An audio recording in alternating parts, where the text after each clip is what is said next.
excuse to stop them standing to begin with. Just in order of sequence, the first thing is just stop and get them on the top. Yeah, if they don't have the collar, but I also don't want them to be able to stand. Everything in jiu-jitsu really is about, you know, the ability to be able to stand should you wish is associated with an awful lot of improvement in posture and ability to generate force. So one of the things with this, so I'm blocking this collar. My hand doesn't want to be inside the collar because he can just grab the collar, right? So it needs to be actually over the top, creating like a barrier, right? So sometimes people will try at this point, they'll look to try to stand. So I want to make it as difficult as possible for him to stand.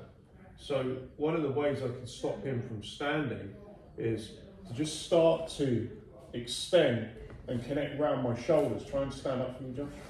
Can you stand? Can you put your hands on it? Stand.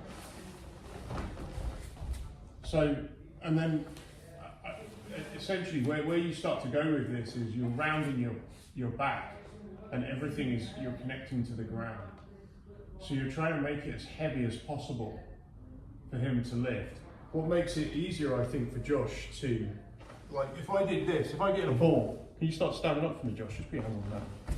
Yeah, right, it's pretty easy. The more ball-like I am, the easier it is for him to stack and so on.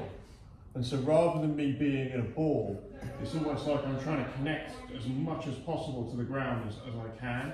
And I really want, when I was saying about your backs of your knees, the more I can push into, so it's like I go to the ground and I push into Josh's iliac crest. Now can you stand for me?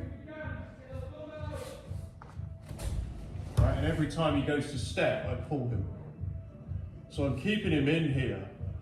That's the basic idea really, is I don't want him to be able to stand. Because once I've got a hand in the collar, this becomes, if now my idea is I don't let him get that grip and I don't let him stand, this is going to be a difficult position for him. And so rather than me being, the ball is the finish. I get into a ball when I feel like, yeah, we're all in. But until I've got to that grip, I don't want him to stand up. Because anytime he puts his hands, even just over the top, we've done this, but he could just do this and start trying to stand, right? And so this is the sort of thing I need to be doing. Rounding my shoulders, pushing my hips in. Can you stand now?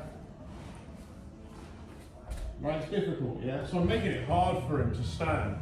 And if I feel he gives up trying to stand, well then we're back now to, I go to this side, any grip will do, and now everything's just going to be, I'm just going to be pulling everything in. Yeah? So we didn't really get to sort of fully work that way, means wants to stay and do fives or whatever they can, but that's where we'd be heading next. So I really don't want to allow him to stand, principally, because when he stands, he can start transferring all his weight to my hip. That's basically what they're doing. And so we've got to think about that. Between the bridge, which also still allows us to choke at distance, it's not as good as the other one, but it's there. So you're thinking about the bridge when they stay back and try and push, but he's trying to stack into you and thinking about the bridge. The finish is usually really, you actually do roll the ball up, but you've got that as a kind of distance attack. But really you want the ball. But there's a Danaher always talks about, there's usually in most positions a trade between control and submission. So you get a ton of leverage having them in close and you're in a ball, but you're actually in no position to really defend the distance because you're all in. Any other questions, observations on that? At all? All good?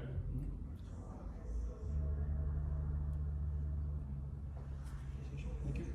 Cheers everyone. Excellent. Last 35 an hour. Sorry? So that's 35 an hour, isn't it? 0 stay for 5. We go.